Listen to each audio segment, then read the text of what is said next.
কোচবিহারে যাবার পথে শুভেন্দু অধিকারীর কনভয়ে হামলা ও শুভেন্দু অধিকারীর গাড়ি ভাঙচুরের অভিযোগ তৃণমূলের বিরুদ্ধে। এই মুহূর্তের বড় খবর, শুভেন্দু অধিকারীর কনভয়ের ওপর হামলার অভিযোগ তৃণমূলের বিরুদ্ধে।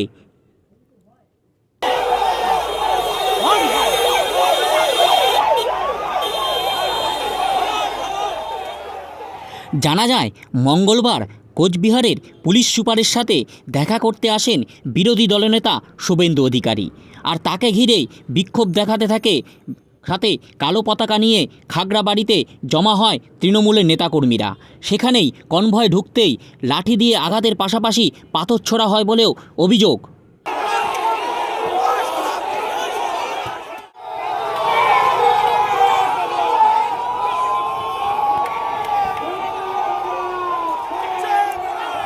ঘটনায় শুভেন্দু অধিকারীর গাড়িসহ শুভেন্দু অধিকারীর কনভয়ে থাকা পুলিশের গাড়িও ভাঙচুর করা হয় বলে অভিযোগ।